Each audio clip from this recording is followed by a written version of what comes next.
Cristiano Ronaldo scored more goals. Lionel Messi won more trophies. But neither of them is the answer. At least not according to some of the greatest footballers who ever lived. Because when Zidane, Henry, Maldini, and other legends are asked one question, who was the best player you've ever seen? They keep choosing the same man, Ronaldo Nazário. Not because of what he achieved, because of what football lost. Because the most terrifying version of Ronaldo, the version that made world-class defenders panic, the version many legends still call the greatest talent they've ever seen, disappeared before reaching his peak. And that's why, more than 20 years later, football is still trying to answer the same question. What if the injuries never happened? By the time Ronaldo arrived in Europe, people already knew he was special. But they didn't know how special. At PSV, defenders discovered it first. Every week looked the same. A defender would step forward. Ronaldo would disappear. A goalkeeper would narrow the angle. Ronaldo would score anyway. The frightening thing wasn't the goals.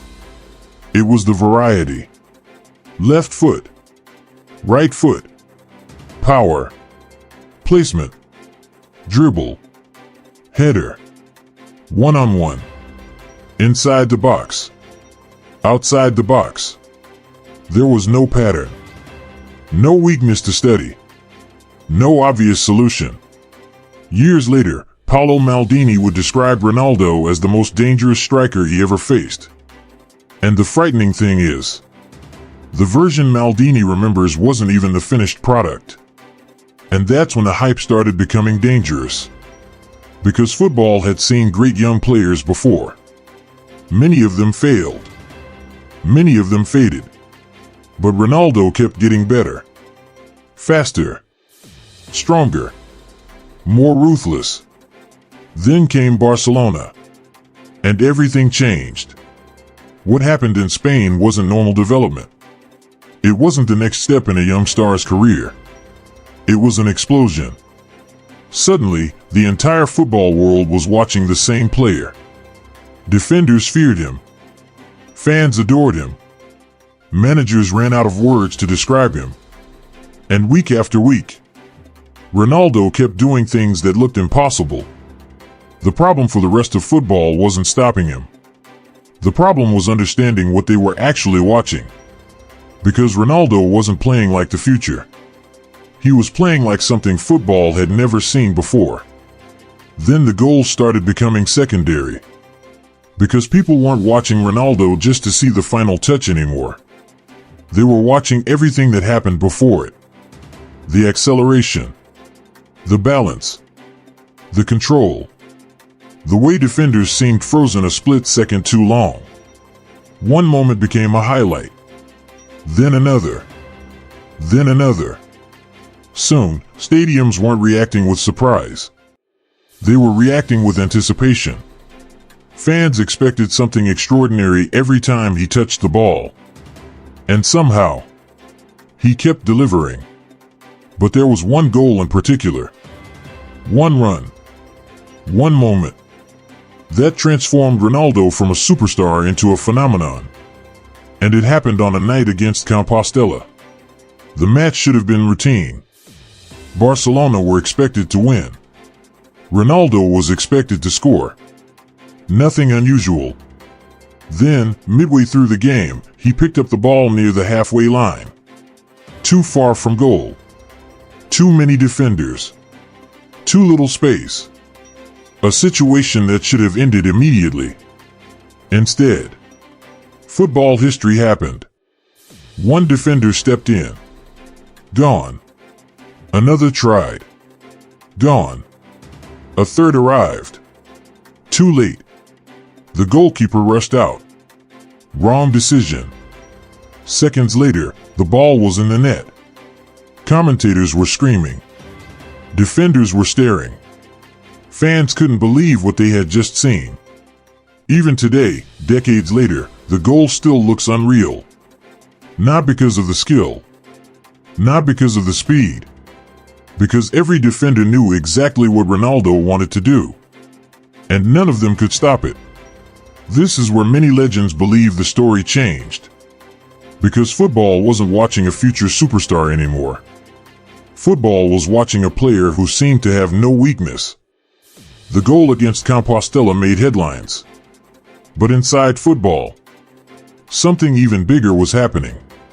Managers weren't asking how many goals Ronaldo would score. They were asking how long anyone could stop him. Because this wasn't normal dominance. This wasn't a striker waiting inside the box. Ronaldo could create the entire attack himself. A pass wasn't necessary. A mistake wasn't necessary. Sometimes all he needed was one touch. Sir Bobby Robson saw it every day. He later admitted that Ronaldo wasn't a normal footballer. He was a phenomenon. And the numbers backed it up. 47 goals. One season. At just 20 years old. Yet statistics only told part of the story. The real problem was what happened to defenders. Week after week, experienced professionals became highlights. Not because they were bad players. Because Ronaldo was operating at a level football rarely sees. Years later, Thierry Henry admitted that Ronaldo was the player who made him realize what true explosiveness looked like. Not because of the goals. Because of how impossible he looked to defend. And here's the scary part. Most legends didn't choose Ronaldo because of Barcelona. They chose him because they believed his best football hadn't even arrived yet. And just when Barcelona began realizing they possessed the most dangerous player on the planet, another club came calling. Inter Milan. The hardest challenge in world football. And the place where Ronaldo's legend would truly begin. Inter Milan was supposed to be the test. The place where hype met reality. Where talent met the best defenders in the world. Where young superstars discovered their limits.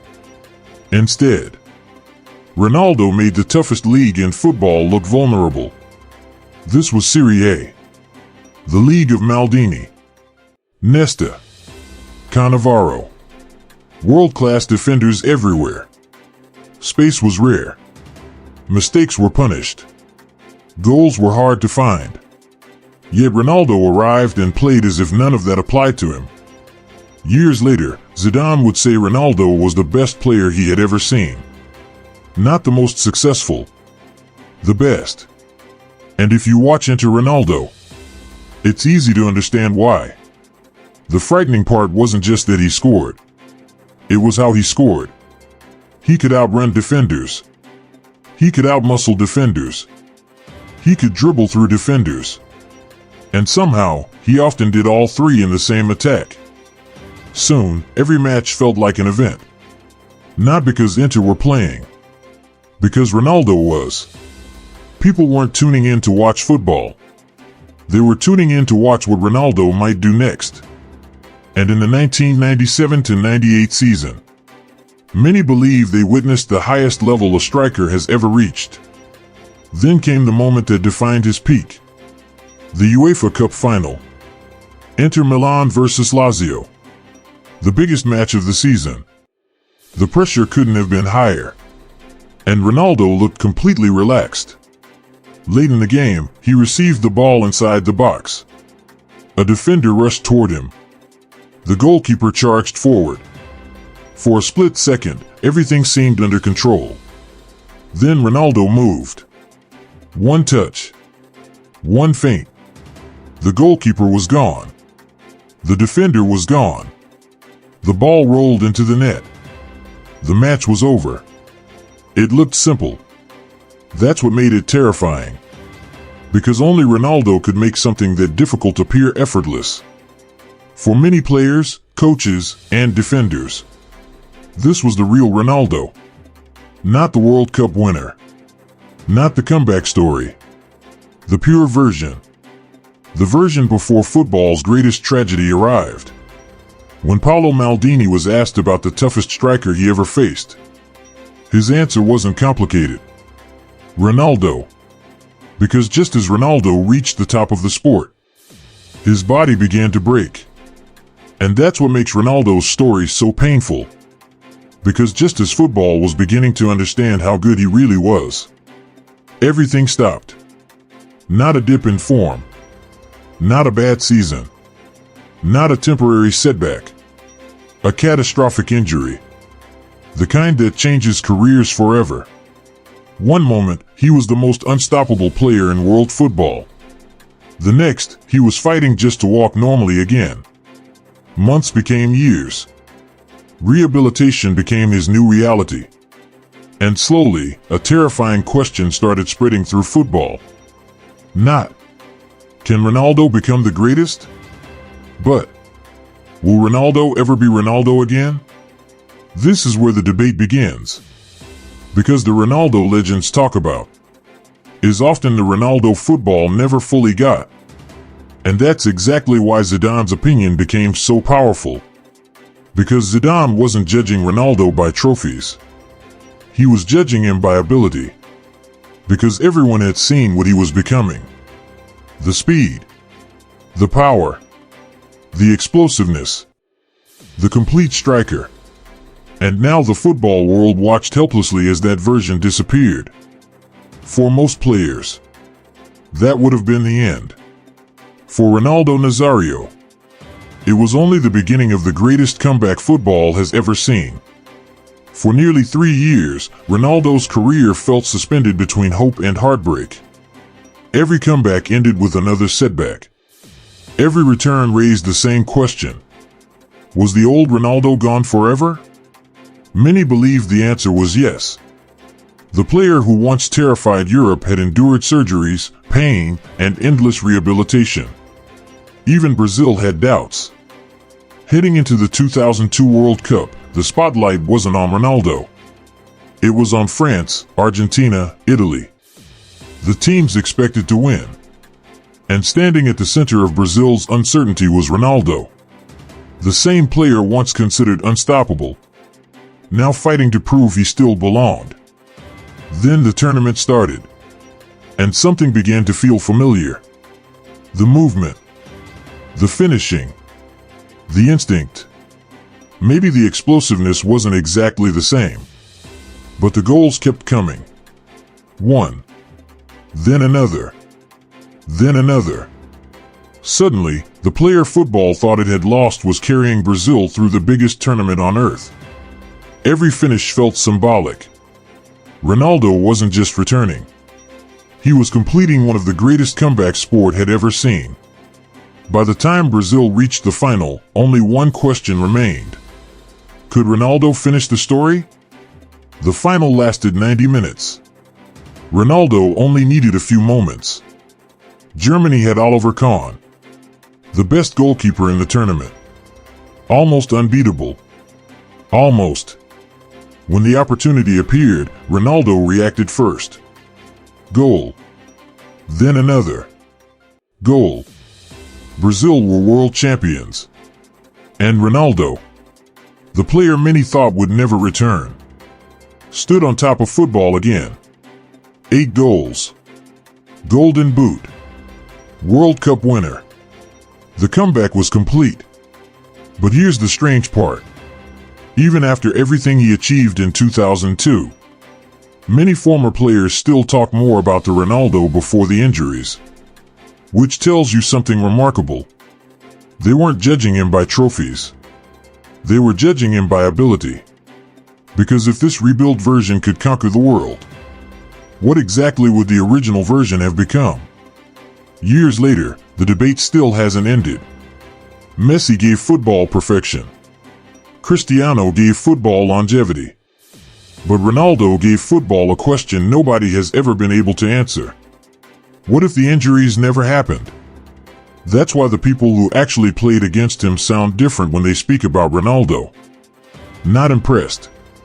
Not respectful. Almost haunted. Because they didn't just see greatness. They saw potential. Potential that injuries never allowed football to fully explore. Because when the players who actually faced them all, Zidane, Henry, Maldini, Buffon, Roberto Carlos, are asked who was the best player they ever saw, the same name keeps coming back. Again. And again. And again. Ronaldo Nazário.